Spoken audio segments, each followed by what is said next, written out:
આવકારતા હોય છે। દુનિયાની સૌથી મોટી લોકશાહી ગૌરવપૂર્ણ કહી શકે કે આપણા દેશની લોકશાહી છે। આપણા સાથે જ આઝાદ થયેલો પાકિસ્તાન, ત્યાં વારંવાર સમસ્યાઓ થઈ, મિલિટરી રૂલ આવ્યો।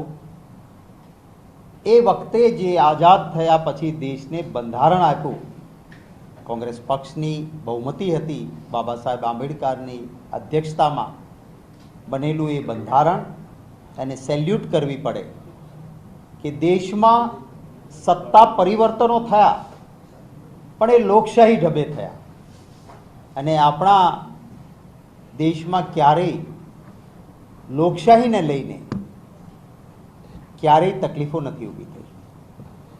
ત્યારે આજે લોકશાહીમાં ચૂંટણી છે એ પણ એક પવિત્ર પર્વ છે। આખરે લોકોના હાથમાં સત્તા છે કે શાસન કોને આપવું। આજે ચૂંટણી પંચે 7 ફેઝમાં દેશની લોકસભાની અને 5 રાજ્યોની ચૂંટણીઓની જાહેરાત કરી છે। મને મારા પક્ષ વતી ચૂંટણીની થયેલી જાહેરાતોને આવકારતા ખૂબ આનંદ થાય છે। મેં કહ્યું એમ લોકશાહીમાં આખરે જનતા જનાર્દન મહાન છે, લોકોના હાથમાં સત્તા છે અને આ એ જ દેશની જનતા છે કે જેમણે કોઈ પણ જાતના વાયોલન્સ એટલે કે તોફાન, કોઈ પણ જાતના હુલ્લડો વગર લોકશાહી ઢબે સત્તાના પરિવર્તન કર્યા છે। એક સમય એવો પણ હતો કે જ્યારે દેશના વડાપ્રધાન હતા ઇન્દિરા ગાંધીજી, એ હાર્યા પણ ખરા અને સત્તાથી બહાર પણ કોંગ્રેસ રહી, પણ થોડા જ સમયમાં દેશની જનતાને લાગ્યું કે આ ભૂલ હતી અને ઇન્દિરાજીને ફરી વડાપ્રધાન બનાવ્યા, કોંગ્રેસને શાસન આપ્યું અને જીવ્યા ત્યાં સુધી એ વડાપ્રધાન પણ રહ્યા। એટલે આ દેશની, આપણા દેશની જનતાની આ તાસીરને હું બિરદાવું છું। 7 ફેઝમાં જે ચૂંટણીઓ યોજાવાની છે એમાં આપણું ગુજરાત એનો ફેઝ એ 3જો ફેઝ છે અને 3જા ફેઝમાં જ્યારે ગુજરાતની ચૂંટણીઓ છે એમાં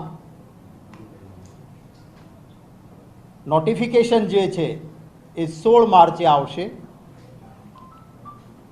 12 એપ્રિલે ગેઝેટમાં નોટિફિકેશન પ્રસિદ્ધ થશે। જે લાસ્ટ ડેટ ઓફ નોમિનેશન એટલે કે ફોર્મ ભરવાની છેલ્લી તારીખ 19 એપ્રિલ રહેશે। ચકાસણી 20 એપ્રિલે થશે। પાછા ખેંચવાની તારીખ છે 22 એપ્રિલ રહેશે અને 7 મેના દિવસે મતદાનનો દિવસ રહેશે અને 4 જૂને સમગ્ર દેશની સાથે મતગણતરી થવાની છે। અમે અમારી તૈયારીઓ કરી છે। પહેલી વખત એક એવો પણ પ્રયોગ કર્યો કે કાર્યકર્તાઓનો અવાજ સાંભળવાની પણ કોશિશ કરી। અમારા સિનિયર આગેવાનો જિલ્લા મથક પર પણ ગયા અને એ પછી અમારી પ્રદેશ ઇલેક્શન કમિટી, સ્ક્રુટિની કમિટી અને ત્યારબાદ અમારી સેન્ટ્રલ ઇલેક્શન કમિટીએ 7 ઉમેદવારોની ઓલરેડી જાહેરાત પણ કરી દીધી છે। જે બાકી રહેતું કામ છે એ પણ અમે સમયાંતરે પૂરું કરીને આપની સમક્ષ આ વાત લાવીશું। જ્યારે ચૂંટણી આવી છે ત્યારે હું ગુજરાતના મતદાતાઓને પણ કોંગ્રેસ પક્ષ વતી વિનંતી કરીશ કે આપ દિલ અને દિમાગ બંને લગાવજો। આપણે તો ગુજરાતી છીએ,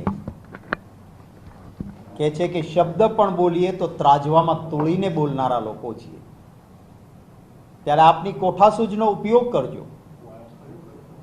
લાંબા સમયથી ભારતીય જનતા પાર્ટીનું શાસન એ ગુજરાતમાં છે, આપના ત્રાજવામાં મૂકજો તો ખરા।